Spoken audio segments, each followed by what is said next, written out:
It shouldn't come to you as a surprise that we are approaching a possible recession here in the United States and really globally speaking.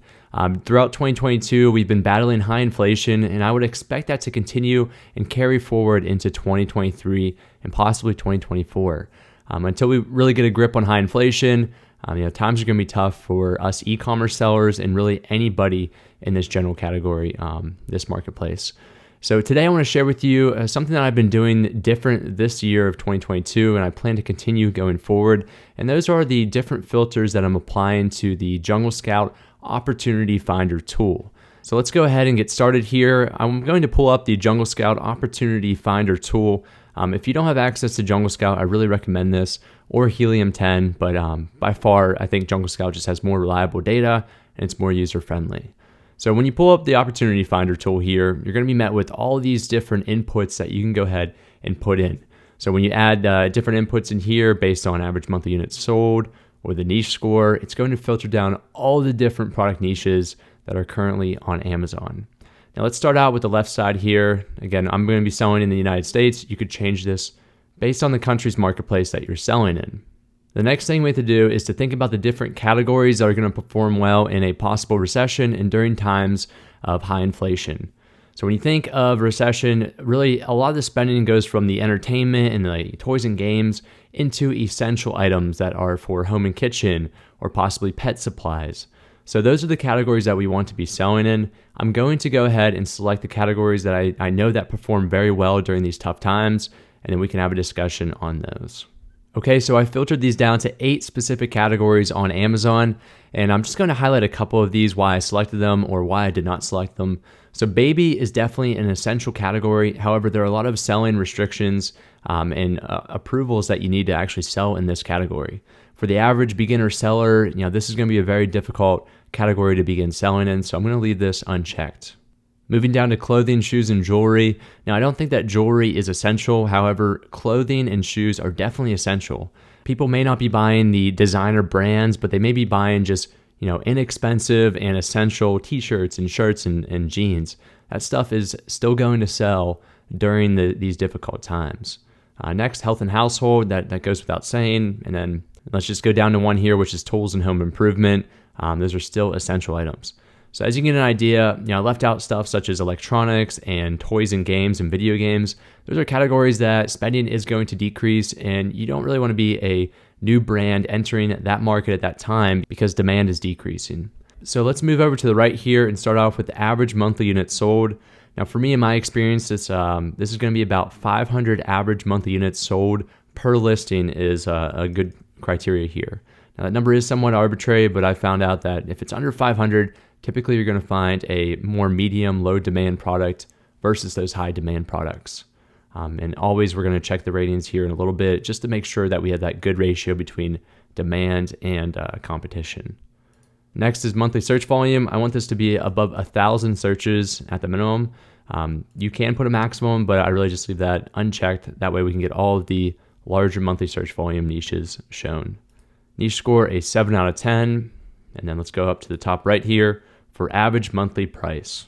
Now it goes without saying, if you're selling a product under $10, it's going to be an uphill battle because your FBA fees during the inflation period where there's a fuel and inflation surcharge, it's going to be about $3.74 at least. So for the the smallest product and the less weight, it's going to be $3.70, which is, over 30 to 40% of your profit margin before you even get into the referral fees or your cost of goods sold. So I want this average monthly unit price to be slightly above that. The min that I'm going to put in here is $12, and the max, I don't want to be selling something that is massive for $400, so I put the max at about $40. All right, and the last one in this top section is the 30-day or 90-day search trend. I see a lot of fluctuation and a lot of volatility with the 30-day search trend, so I like to go to the 90-day search trend. I think it's just a better indicator of a long-term product that's growing if you can look at a 3-month period versus just what happened the previous 30 days. So for the min, I'll put 1. Now the reason why I put 1 and not 0 or 10, I just think that if it's trending upward during a difficult time over the past 3 months, then it's going to be at least a product that I wanted to take a look at. The reason why I did not put 0 in here is because the Jungle Scout Opportunity Finder treats this as basically a null input, meaning that there's no filter going to be applied for the 90-day search volume. If you put 0 in here, you're going to receive negative trends, which we do not want. So go ahead and put 1 there. All right, competition, we want this to be very low to low, and seasonality, very low to low as well. Now, lastly, you can include keywords if you know a specific area in these categories that you want to sell in. I usually leave this blank, but I do go to the exclude keyword part. Now, what you'll notice using the opportunity finder, I use it every day, so I commonly see this, is that anytime you're approaching a new season or a new holiday that's up and coming, you're going to receive a lot of seasonal niches. Even if you put seasonality at very low and low, you may actually still receive those. So today is October 14th, and we are approaching Halloween here in the United States. So I'll type in Halloween there to exclude any of those keywords that are in the product niches. That way I'm not receiving Halloween gifts or Halloween candy. That stuff will not pop up if I put the exclude keyword of Halloween. Lastly, select exclude top brands. So you don't have brands like Nike and Apple popping up. Those are niches that you're not going to be able to sell in anyways. All right, that is it. That is really my filters here. I am going to take a couple more minutes and go through some of the research results so you can get an idea of how I filter down the filtered list to really gain an idea of what niches I'm going to be looking to sell in. After clicking search, you're going to see a refined list of about, I'd say, 50 to 100 different niches. This is good. It may not sound like a lot, and you can go through this list fairly quickly, but the more you do this, the more time you're going to save. If I'm just looking at 70 versus 700 niches, it's going to save me so much more time because I know exactly what type of product I'm looking for. Now, the question is, how do I actually find that one niche, that one product that I'm going to begin selling in? So I'll first start out by putting the niche scores in descending order, meaning that we're going to start out with the 10s or the 9s at first, and then we're going to work our way down. The niche score is a great indicator and metric that calculates the demand, the competition, and the quality of the existing listings to really give you a good idea of a well-rounded area to be selling in on Amazon. So I'll filter that down based on 9 in descending order, and then I'll look at the niche to the left here.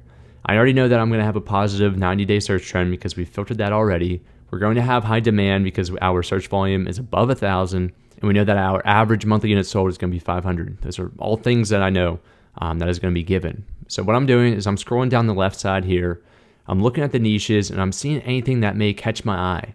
Now, with times of inflation, we're looking for products that are lightweight and small. That way we can reduce our FBA fees and our storage fees. So I'll scroll down here until I see something that is essential and small and lightweight.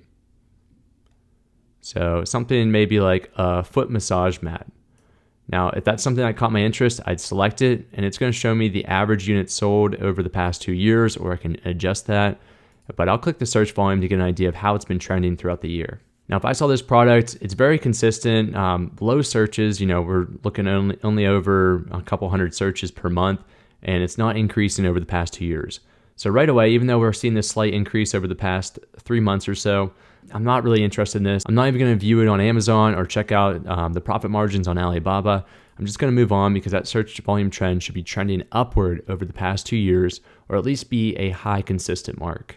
Now I'll cover one more that is actually a good example. So let's say I went over this wax roller kit, which is for men or women to remove wax from their body.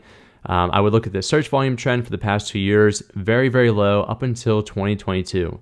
This past year, we've seen a dramatic and significant increase in search volume demand. So at this point, I would click this Amazon indicator to search it on Amazon. It's going to pull up that niche and all the different products on the top listing page. And then the other thing that I'm looking for once I'm here is to find what I call the 5 rule, is to find 5 products on the top listing page that are under 100 reviews. I do not count the sponsored ones here. These are ones that are advertising. So I'll go down to the second row here. Here's 1, 19 reviews. We'll keep scrolling. Here's 2, 3 here, 4, and 5. So right away, I'm halfway down the top listing page. I already found 5 products that are able to rank on the top listing page with under 100 reviews. That at least gives me a good feeling that I can at least rank my product on this top listing page or the top 2 listing pages fairly quickly. At this point, I'm not going to go through these steps, but I'd go to Alibaba. I'd try to find a supplier or go to my existing suppliers to see if they can make something similar. If they can, I'll run the numbers and calculate my profit margin. If it's above 35%, then I think this is going to be a product that I could work with. All right, thank you for watching. I hope this gives you a better idea on how to find profitable products during a recession or times of high inflation. These filters really save you a lot of time in narrowing down your results. That way you can find a product that is going to succeed.